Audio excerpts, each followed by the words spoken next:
Changement de format et bienvenue tout le monde sur YouTube. Vous savez que ce n'est pas du tout mon format de prédilection d'aller faire des vlogs et compagnie, mais aujourd'hui on a vraiment un super truc de prévu.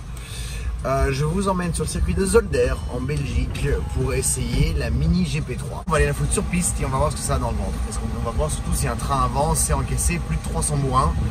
Donc là il est 7h du mat, j'ai dormi 3h30, je suis flingué mort. On va y aller hein. En avant. Ah merde. Déviation on dirait. Bon. C'est mauvais signe, je crois que je suis en Chine les gars. Ah merde, j'ai raté le feu en plus, imbécile. C'est bon, on est sur le bon chemin, ça fait une intro du minute pour ne rien dire, c'est un grand classique. On se retrouve à Zolder. Ça commence bien. Ouais, alors le masque évidemment, on vient d'arriver. Impossible de trouver mon nom quelque part, j'étais bloqué pendant un quart d'heure avec mon néerlandais de compétition, parce qu'on est à Zolder, hein, ça va pour moi. Voilà. Ça commence. Mais bon, bienvenue à Zolder. Regarde ça. Zolder. Inspireert van Haat to Zee. Qu'est-ce que ça veut dire? J'ai le sentiment que je suis dans le bon là. Mini John Cooper Works, Mini Thrill Maximized. On doit être dans le bon. Trafic de luxe, hein? Trafic de luxe. Pour une fois que j'étais presque à l'heure quelque part, ça fait une demi-heure entre la file pour rentrer, température, machin, m'inscrire où ils n'ont pas mon nom, enfin pas m'inscrire, hein, juste rentrer. Et maintenant il y a un semi qui est en train de faire une comment on dit ça, une manœuvre. Heureusement le briefing il est à 11h, hein, donc ça va, j'ai le temps. Je suis sûr que sa vidéo fait déjà genre plus de 2 minutes et c'est encore rien passé. Vous êtes prêts les loups parce que ça va chier après. Sans transition, bonjour et en direct évidemment, le premier réflexe c'est toujours du car spotting bien comme il faut partout où on arrive. Alors c'est avec ça qu'on va rouler aujourd'hui, hein, une GP3. Je sais pas si je pourrais essayer autre chose, je sais pas comment ça va se passer, je viens d'arriver, je vois qu'on a du AMG, qu'on a du Audi Sport, tu vois ça sont des Audi, apparemment c'est ce qu'il y a écrit. Il y a beaucoup, en fait c'est un track day et c'est pas un truc ultra privé, select machin, c'est un track day parce qu'il y a vraiment de tout. Et moi je suis invité par BMW Mini Benelux, ne me demandez pas pourquoi. Ah voilà. Ici on a donc les Mini, apparemment ça commence déjà à rouler. Heureusement qu'on m'avait dit que ça commençait pas avant 11h, c'est un grand classique. Bon, je viens d'aller manger, je suis repu. C'est très con parce que Colin Chapman avait bien dit light is right et maintenant je suis plus lourd. Mais je vous fais un petit tour du paddock parce que bon, Instagrammeur oblige, car spotting oblige. Là ce sont toutes les voitures de course qui sont en train de rouler, c'est-à-dire il y a de course. Il y a une NASCAR, il y a des Fun Cup, il y a Cayman GT4 Club Sport, il y a les 991 Cup qui sont là. Et moi je vais vous montrer maintenant donc mes voitures du jour parce que j'en ai deux. Elles sont là. Rouler avec les GP3. Regarde ça ici. Voilà, NASCAR, je passe bien tranquillement. Voilà, avec l'instructeur. L'instructeur, bonjour monsieur l'instructeur. Bonjour. Et EH 012 24 32 28. Je vais faire une séance avec la Mini GP. C'est quand même un peu long. Écoute, je crois qu'on ne t'entend pas. Avec le bruit ambiant, je ne pense pas qu'on va entendre tes commentaires. Je lui mets un coup de boule avec le casque. Mais non, on les fera plus tard. Donc voilà, ici je fais un petit tour très rapidos, comme il faut. Et comme ça vous verrez surtout aussi les différences avec les pièces tuning qu'on a déjà mis sur la GP3, genre le volant qui a été changé, l'antenne qui a été changée, vous verrez. Pas mal hein, ce carbone. Alors la raison pour laquelle il y a ces grosses ailes ici. Pour toi, ils vont faire une version détunée pour ça détunée. Oui. Pour que ça prenne à rouler. Ils mettent juste 100 chevaux.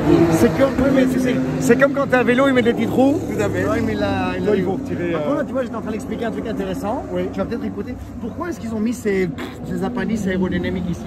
Je t'explique. Comme les jantes sont plus larges que sur la John Cooper Works normale, pour répondre donc aux normes de sécurité, machin ceci, normalement la caisse doit être élargie.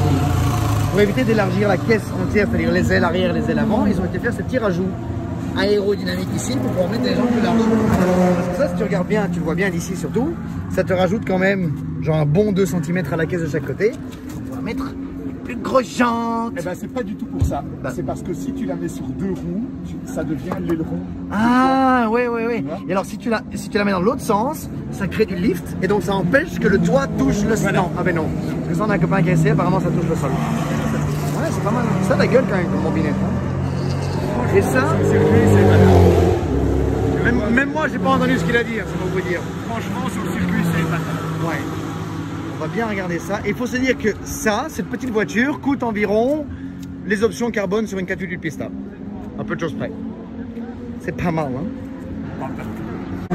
Alors, on est dans du green, on est dans du, j'en perds mon français. Qu'est-ce qu'on est dans, pardon. Qu'est-ce qu'il y a là-bas derrière? Mais comme ça. Alors, on a Laurent qui est là. On a... Oh, non, my bad, sorry, pardon. Non, tu peux être dans la vidéo, ça me dérange pas du tout, c'est le temps que j'ai filmé à la base. Je peux pas filmer, mais je vais en mettre ça, c'est interdit, hein, c'est interdit. Ok, alors j'aime beaucoup le vert, vous connaissez, c'est un grand classique chez moi. J'ai un énorme penchant pour le signal yellow de chez Porsche, le British Racing Green et tout ce qui est violet parce que ça c'est un beau. Ça j'aime beaucoup. Ça a une belle gueule, juste une Works normale qui est quand même très sympa. Hein. Maintenant par contre on va chercher Manu. Donc ça c'est tout le line-up mini avec lequel on peut rouler. Et moi j'ai été invité en... Attention, ils en ont que 2. C'est pas comme si ça allait rouler non-stop. Avec rouler avec celle-ci que je vous ai présenté tout à l'heure. On prend quoi? La numéro 3, la numéro 4, je ne sais pas. Quel numéro s'il vous plaît? Ici on a la 313. Et là on a la 1753. Alors celle-là a été produite avant. Et donc celle-là a été produite après, donc elle est plus récente. Moi je voudrais rouler la numéro 4. Voilà. De toute façon c'est celle-là que Manu a roulé, donc c'est sûrement la plus mieux. D'ailleurs en parlant de Manu, je l'avais même pas remarqué. Regarde. Je le fais en version longue. On a de nouveau une camarade ici. Oh voilà, Zolder, c'est bien la Flandre. On est bien en Flandre. Hein.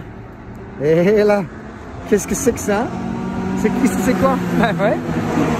C'est Manu, moi je suis garé là-bas tout loin derrière, j'ai dû marcher, monter, traverser 2 ruisseaux et gravir une montagne. Lui il a pu se garer juste devant. Non, enfin bon, allez, je vais aller discuter avec l'instructeur et je vais commencer à les mettre godasses un petit peu. C'est pas bien que ça se découvre, puis on est bon. Sinon, évidemment, bon, Audi met ses voitures à disposition de ses clients, mais bon, un track day sans des Porsche, c'est pas un track day. Ça, c'est très joli le côté... Non, j'allais dire Royal Liechtenstein, mais en fait non, mais un peu côté pin-up comme ça, années 50. C'était une petite référence artistique, c'est pour bien montrer à tout le monde que j'en touche pas une en a. Ouais, hein. On a les portées. Bon les gars, on va rouler maintenant, hein.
Allez, c'est qui part. Hein. Attends, je vais mettre ma ceinture quand même. Ouais, mets ta ceinture, c'est pas. Tu veux régler ton siège, je sais pas si t'es bien là. Je vais le retirer un peu. Ok, John. Donc, distance entre moi et vous, plus ou moins 20-30 mètres. Pas 15 ni 10. Mais 20, 30 mètres, pas 50. Voilà, ça c'est une bonne distance. On va rigoler. Arrive au virage Villeneuve. C'est une combinaison droite-gauche. Donc, du côté 1, touchez à droite, touchez le rouge à gauche, touchez le rouge à X. On va bien être à droite. Oh mec, je veux bien, mais... Hop, transfert, touchez le côté droit, laissez aller à gauche, laissez aller à gauche, gauche, gauche. Voilà, c'est bien ça.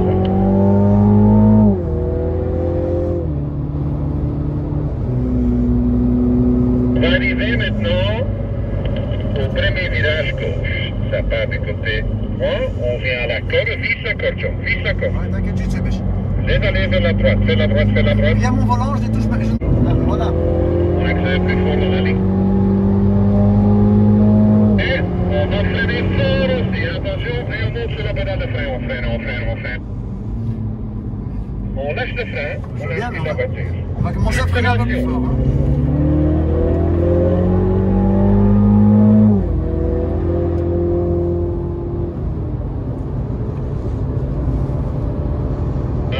Les petits chicanes. On freine fort. Enfin...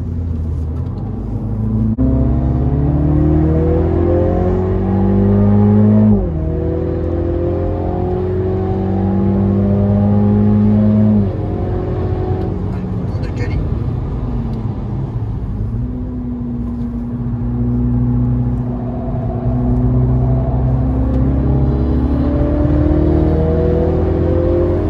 Complètement à l'extérieur. On vient à l'intérieur, bien poussé avec la main gauche. On arrondit vers l'extérieur, on arrondit. Ce qui devient de nouveau point de corde à droite pour l'accélération à gauche. Il est aussi chiant que le tutoriel, mec.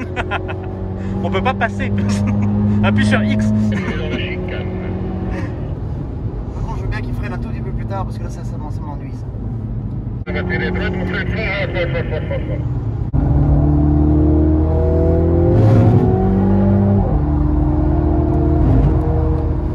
Allez, quitte. Ah, c'est bien, c'est bien. Merci, monsieur l'instructeur. J'espère que je vais avoir la médaille d'or comme Ouais, gratuitement. Parce que si j'ai toutes les médailles d'or, je débloque une On voiture freine gratuite. vite ici. Ah, tu débloques la GP. Hein. L'accélération qui- Tu peux la ramener à la maison.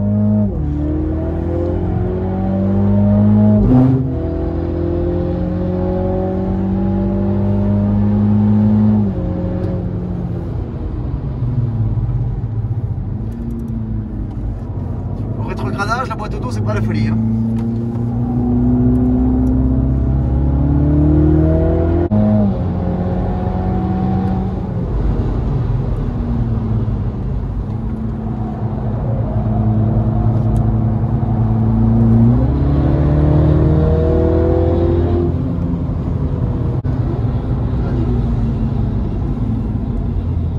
Les trafics, hein? Ouais, là, il y a du monde, là. Ouais. Par contre, il y en a une que je vais pas laisser passer, c'est la RS6 derrière, tu sais. C'est mort, Elle va là. rester à sa place, elle va comprendre ce que c'est. Châssis overpower, hein.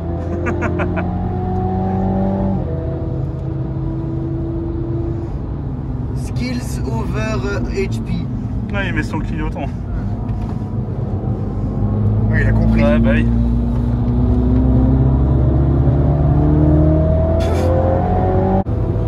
Attention, la Porsche rouge.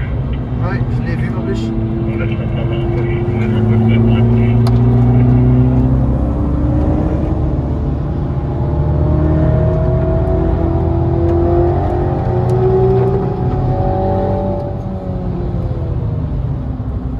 Je referme.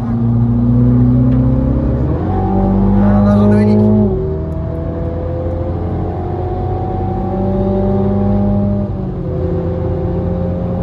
Ouais, la boîte de vitesse, c'est pas ça, hein, putain. Non, non, il y a un vrai souci, je trouve aussi. Souci, mais c'est pas une bonne boîte, quoi, tu vois. Non, non, clairement. Bah, tu t'en rends vraiment compte dans la ligne de droite là-bas. Au final, à un moment, t'as l'impression que tu perds juste de la puissance, alors qu'en fait, non. Je soulage pour laisser passer l'autre. Qui est ici.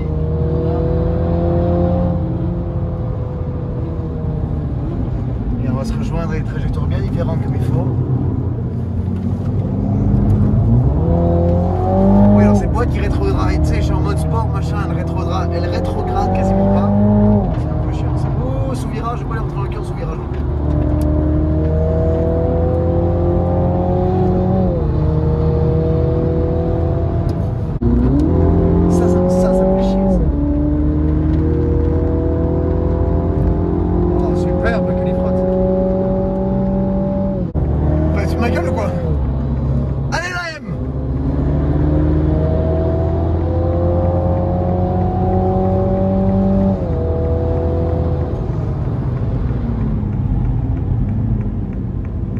qu'est-ce qu'il fout ce cake?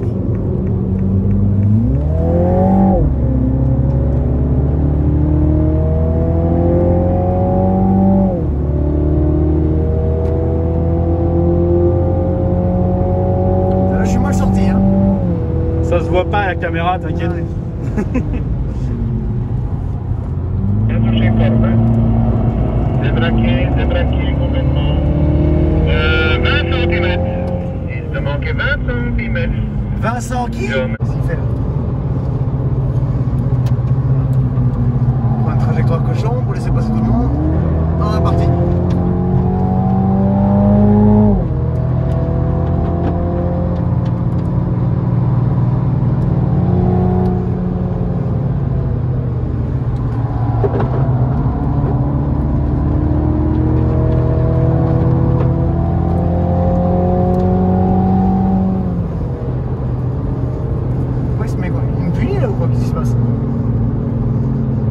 J'ai raté quelque chose? C'est un dernier tour? J'ai pas vu, non. Je suis puni?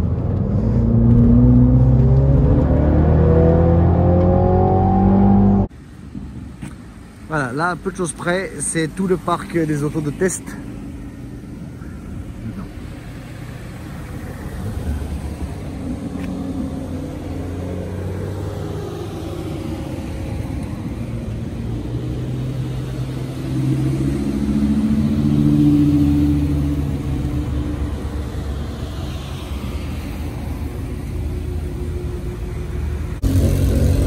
Alors là, je suis mal placé, mais si je cours, je la perds. Je vais essayer de zoomer. Ah, je perds mon casque. C'est 911R. Une vraie de vraie de vraie. Je suis désolé, je vais essayer de la voir après, mais le monsieur il met toutes ses voitures dans son camion. Je vais aller lui parler après, on va voir ce qu'on peut faire. Non, je vais essayer de zoomer. Ouais, non, là, la qualité est dégueulasse. Et en se baladant en fin de journée sur le paddock, j'aimerais quand même qu'on accepte tous de dire à quel point Volvo c'est beau. Regarde cette Polestar comme elle est agressive, elle est belle, elle a un beau dessin. Franchement, tu me dis maintenant vas-y prends-toi un break avec un budget exactement de cette bagnole là. Je crois que c'est vraiment mon choix préféré. En matière de dessin, en dessin elle est assez musclée, elle est assez bonhomme. Regarde le cul, double échappement de chaque côté et tout, c'est une super caisse quoi. Et en parlant de détails, cette petite lame ici délicieusement agressive, c'est Heiko qui fait ça. Il y a des élargisseurs évidemment sur les jantes. La jupe latérale c'est Volvo, c'est un accessoire de chez Volvo. Et ici échappement et diffuseur. Heiko aussi. Alors ce qu'on voit, on voit surtout le chien. Genre cette bagnole est ouf. C'est ouf. J'adore, c'est mon petit moment geek. De près, juste pour le fun quand même, c'est gag hein. C'est gag. Si vous n'avez jamais été à une course de NASCAR, genre sur un ovale, c'est un truc que je vous conseille de faire une fois dans votre vie et de vous mettre à l'endroit où vous pouvez vous mettre genre tout contre le mur, quand vous avez les 40 voitures qui passent juste tout ensemble à 3,40. Le vent que vous prenez dans la gueule, c'est d'une intensité. Mettez des lunettes de soleil, enfin, il faut avoir des lunettes. Ça c'est capital, c'est très impressionnant. Et le son, en matière de V8, c'est un son de voiture de course qui ne sont pareils nulle part ailleurs, j'ai envie de dire. Alors, petit quiz, parce que Laurent était hésitant, donc je me dis peut-être qu'il y a des gens qui ne savent pas. C'est un autre Laurent, c'est pas moi. Ah ouais, mais j'avais pas dit qui c'était. C'est un Laurent qui est parti. J'avais pas dit qui c'était. C'est quoi? Oh, c'est une Aston Martin, ouais, je te remercie, mais c'est quoi comme Aston? C'est une Virage. Alors une Virage, c'est une Aston qu'ils ont fait genre, quand la DB9 était en fin de production, ils l'ont remplacée par cette Virage, qui est une sorte de ultra facelift de la DB9. C'est une très belle bagnole, c'est une superbe ligne, ça pousse et fonctionne mieux que la DBS de cette époque-là. Donc je sais pas si est passé un nom de code, celle qui avait la dernière en boîte manuelle. C'est très beau, c'est racé, c'est élégant. Après c'est Aston, faut pas... Voilà, tu sais que c'est une GT, c'est pas une voiture de sport, c'est comme une Maserati. L'intérieur, on voit pas très bien. Ouais, en plus comme j'ai un coca en main, je ne sais pas, vous faire un petit... Peut-être comme ça. Non, on voit rien du tout, tant pis. Vous allez voir sur internet. Hein. Et là ici ce Taycan, bien à son... Taycan, regarde les jantes. Braxton Forge ou un truc comme ça. Je sais pas si ça sert à quelque chose, mais elles sont incroyables. Genre je vais aller m'approcher, je m'en fous de ce qu'il dit. Je lui ferai un petit pouce en l'air. Alors c'est une fin de journée, il est 16h30, un truc comme ça. On a fait un total, je pense, entre Manu et moi, on a fait 8 sessions. Avec un peu de trafic, sur la fin, ma dernière session que je viens de faire, j'avais 0 trafic. J'ai fait 20 minutes, genre tout seul en piste. Et on a commencé un peu à ouvrir un peu plus. À la fin de journée, on se permet d'être un peu confiant. Attention, nulle part, j'ai pas du tout emmené cette voiture à la limite. Même au contraire, c'était du soutenu plus. Dans le sens où je pense que le SP a dû se déclencher 3 fois sur toute la journée. Donc c'est pas, c'est que ça a vraiment été cool. J'avais mis en mode GP pour mon dernier relais, pour que ce soit un peu plus permissif. Je sais pas si vous entendez, c'est les NASCAR qui démarrent. C'est la dernière session de la journée. Les voitures de course. Et voilà, donc je fais un petit bilan. Ça fait 1 minute là que je parle pour ne rien dire. Maintenant je vais vous dire parce que j'en ai pensé de cette voiture. Ça c'est trop moche comme angle. J'en ai marre d'avoir le bras en l'air. C'est une super ultra bombinette, dans le sens où le look, je suis red dingue du look parce que moi au plus il y a de tuning, d'ailerons, d'ailes larges, de gros jambes, de machin, je trouve ça excitant. Je dis pas que c'est beau, parce que ça c'est très subjectif, je trouve ça très excitant. 450 Nm de couple, 306 chevaux, genre c'est des gros chiffres pour une traction. C'est un châssis qui n'est pas spécialement le plus précis du monde, mais qui est juste le bon mélange de joueur et précis. C'est juste entre ce qu'il faut, ce qui fait qu'elle s'ouvre très proprement. Elle n'est pas du tout surprenante. Fait que tu sais que si tu es très coulé, elle ne va pas s'ouvrir.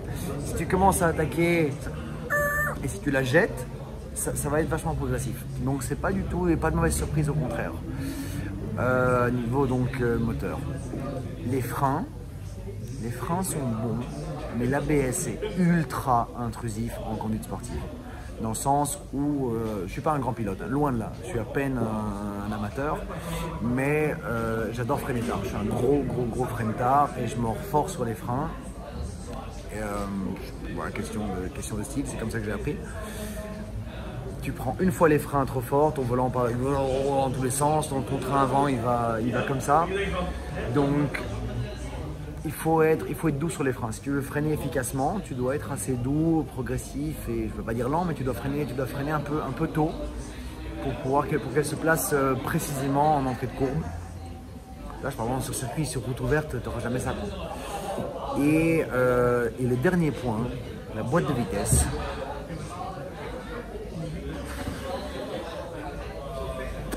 J'ai envie de dire, si tu ne sais pas faire une boîte auto, mais une boîte manuelle.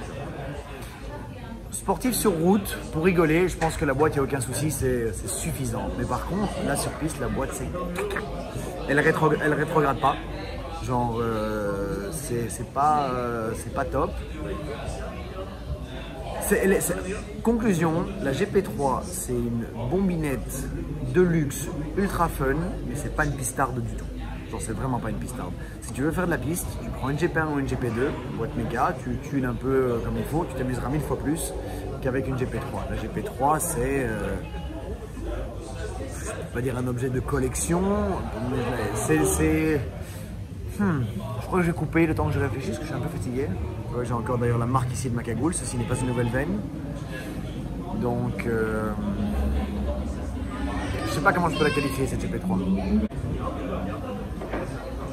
Ça va paraître très simple, mais la GP3 elle est super cool en fait.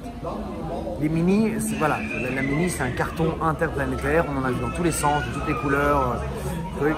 Mais cette GP3, c'est mon enfant qui est en train de regarder ma vidéo aussi. La GP3, c'est Everything Turn Up to 11.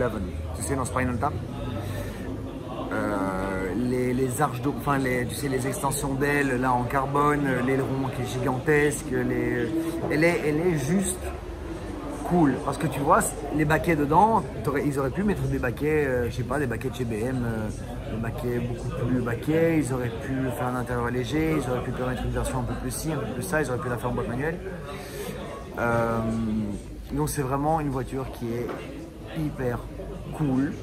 C'est une chouette petite sportive, mais c'est pas du tout une pistard. Genre si tu te dis je vais m'acheter une GP3 et de temps à autre le dimanche je vais me faire une journée piste, tu vas regretter parce que tu vas pas t'amuser. Vraiment pas. Par contre en conclusion, moi la journée que j'ai passée ici organisée par BMW Mini Benelux, terrible, terrible. Quand je suis arrivé, mon nom il n'était pas dans le truc, on m'a dit d'arriver à 8h alors que je tournais à 13h et tout, genre d'enfer. Non, j'ai adoré. C'est juste que j'ai pas lu l'email qu'ils m'ont envoyé. J'ai pas lu que je devais arriver à 11h. On m'avait dit 8h, en fait je devais arriver à 11h, donc déjà ça commençait bien. Je roulais à 13h, je pensais que je roulais le matin, enfin bon. Top journée, accueil d'enfer, l'équipe est vraiment super sympa. On a bien rigolé, on m'a présenté plein de gens super cool. Je me suis fait de nouveaux copains en voiture. Je vais vous emmener voir des collections de bagnoles aussi. Bon, une en tout cas, un truc pas pour rigoler. Voilà, j'espère que cette vidéo ne sera pas trop longue. Je tiens à remercier Laurent Schmitt de m'avoir accompagné et surtout supporté toute la journée. Manu, je le remercie aussi, mais bon, lui, il savait, tu vois, Laurent et moi on s'est rencontrés aujourd'hui. Manu, il sait que je suis un grand taré insupportable. Donc il est déjà un peu habitué. Et voilà, je mettrai les liens Instagram, YouTube et compagnie de tout le monde dans la description. Et à bientôt pour de nouvelles aventures.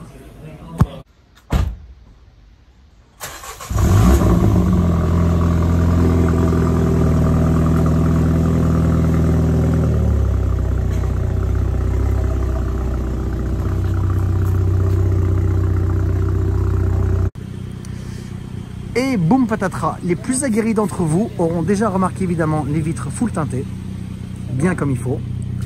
Ici, la petite antenne, qui est beaucoup plus jolie que celle d'origine. Vous remarquerez surtout à l'avant qu'il n'y a pas de porte-plaque, parce qu'il n'y a pas de porte-plaque suisse encore qui a été fait pour ça, donc pour l'instant on n'a pas de plaque. Elle va rester comme ça. Qu'est-ce qui a été fait? Le Start and Stop a été désactivé, ce qui fait que dès qu'on démarre la voiture, le Start and Stop est désactivé. Si on veut le mettre, il faut appuyer sur le bouton pour l'activer. Le speed limit, la bride de vitesse a été enlevée. Et surtout, là on le voit, le volant a été changé. Donc ça c'est le volant d'origine, ici, voilà. Ça c'est le volant qui vient d'origine sur les GP3. Et là c'est le volant en option Works qui lui est full Alcantara, avec le carbone, le marquage à midi qui fait le tour du volant plutôt que juste ce petit truc ici. Voilà. Bon, je pense qu'on a assez couvert de toute façon le sujet Mini. On a tout vu, on a tout filmé déjà. En fait, on est, je crois, 3 semaines après Zolder, donc je me souviens absolument pas de ce que j'ai fait à Zolder. Grande question, qu'est-ce qu'on fait dessus maintenant? Full Manhart, parce que Manhart a sorti déjà une première prépa et ils vont sortir un truc encore plus gros. Est-ce qu'on le fait? Est-ce qu'on fait un tuning perso chez Bavarian?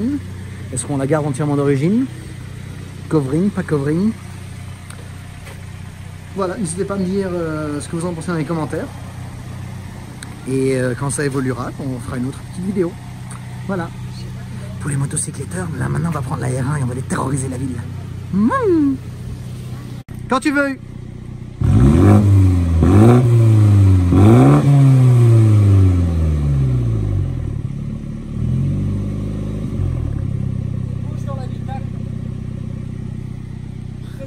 Ah ouais.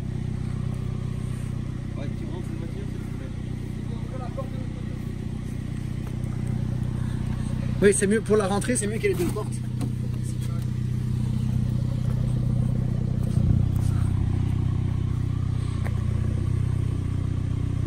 Vas-y, mets en sport, mes godasses.